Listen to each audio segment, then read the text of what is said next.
Aba, tamad yata talaga 'tong si Paulo Duterte, mga kababayan. Sa una nating topic, Pulong Duterte, mga bossing. Paulo Duterte wants to quiz resource person in-house EJK probe. Ayan, mga kababayan. Eh, di ba, dati pa lang ho, napabalita na itong si Congressman Paulo Duterte, lagi daw pong wala sa mga hearing. Lagi daw pong absent doon sa Senado. Sa Senado. Absent talaga yan sa Senado. Hindi naman senador yan. Sa Kongreso, mga kababayan. Ngayon, may mga katanungang inilista, isinulat. Ito pong si Congressman Paulo Duterte, mga kababayan. No? Isinulat na lang po. Sabi ko, bakit ganun? Gustong magtanong. Gustong mayroong malaman. No? Bakit isinulat? Hindi pumunta doon sa mismong probe. Doon sa mismong hearing po. Ano balita dito? Mga kababayan, Manila, Philippines, Davao City, 1st District Representative Paulo Duterte expressed his desire to grill. Makikigisa daw po, no, sa resource person during the hearing of the House of Representative Quad Committee probing the drug war and allegedly extrajudicial killing during his father's reign. Ayan daw po, mga bossing. Hanapin natin yung kasunod nito. Sabi ko, bakit hindi na lang siya pumunta doon kung meron siyang katanungan? Ito po, tuloy natin. The 4-panel body approved. Kasi po, yung Quadcom, mga kababayan, binuo po yan. Pinagsama-sama po na lahat na nandyan. EJK, Pogo, etc. Kung ano-ano pa. No?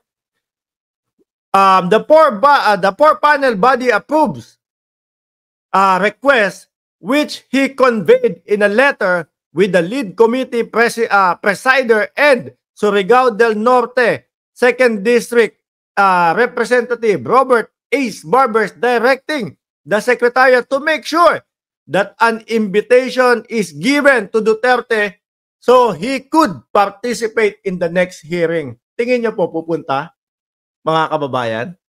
Sabi ni Mark Rivera, makikigisa. Wala namang silbi yan. Duterte tanga. Ano? May bago na naman kayong pangalan sa mga Duterte, Duterte tanga. Sa tingin nyo po, mga kababayan, kung ipadala po sa kanya yung imbitasyon, tingin nyo po, pupunta pa din? Or sisipot din po? Tingin ko, hindi ho, mga kababayan. Itong nakikita ko ho, mga bossing, Itong nakikita ko ho, mga bossing, kumbaga, wala hong pinagkaiba ito kay Inday Sara Duterte na yung tipo bang kapag kayong ipopost yung kanilang sasabihin, kagaya niyan, paliham, madaming nasasabi po. No? Madaming naisusulat doon. Madaming na-i-express doon sa kanyang sulat. Ngunit subalit natapwat kapag sa hearing na po, mga kababayan, medyo limitado po ang sagot. At ang sagot lang po, iisa lang po, mga kababayan, binabasa pa. Tingin ko kapag umattend itong si Congressman Paulo Duterte, mga kababayan, ganun lang din po ang gagawin. Although meron siyang mga katanungan, pero hanggang doon lang yun. Pero ako, iniisip ko po, kahit napadalan ho ito ng invitasyon ng Quadcom para dumalo po, tingin ko hindi din po dadalo ito. Tuloy natin. The letter states that there are questions that the Honorable Paulo Duterte wishes to ask the resource persons. And may we just ask the committee secretary to please make sure that the invitation will be extended to the Honorable Paulo Duterte in the next Quadcom hearing with the topic on laban kontra droga at extrajudicial killing. Iiwas po yan, mga kababayan. No?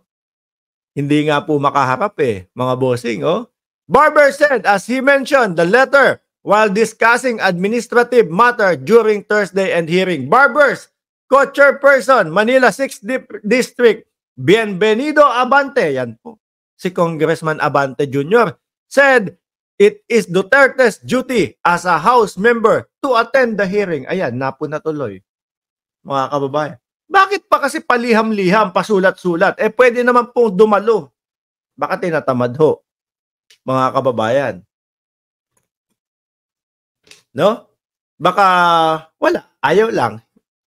Hindi talaga po, hindi ho talaga lagi nakikita sa Congress, hindi sanay, no? Tuloy natin. Sabi po ni Congressman Abante dito, "Do we appreciate the letter of Congressman Pulong to the committee or to this committee? I think in his solemn duty to attend his committee hearing being a member of the House." Oh, yan ha.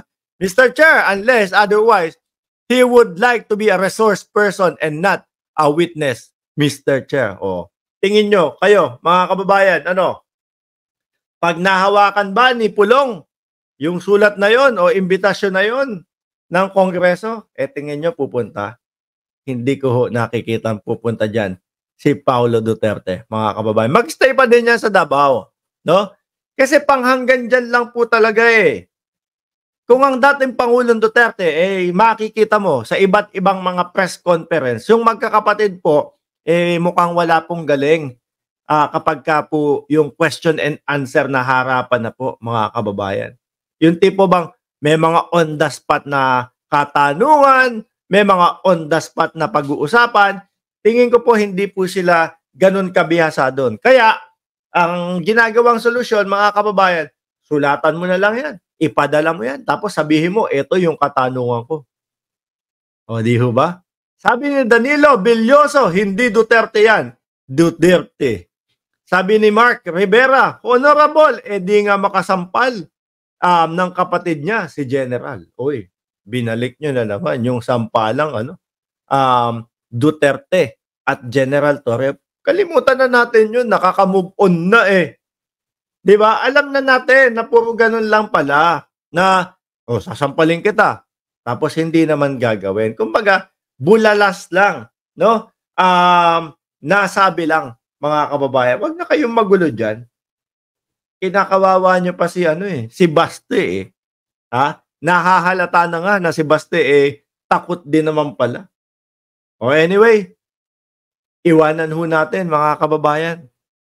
Yang kay Paulo Duterte. Dumako po tayo, dito, kay BP Sara, mga kababayan. Kay Inday Sara Duterte po, mga bossing. Nasaan ba yun? Eto nga. Nahalata po. No? Nahalata ng mga mamamahayag, nahalata ng mga dyaryo, nahalata din ng taong bayan. Naku! Ayan. Sabi dito sa balita ho, inintrigang pambala lang sa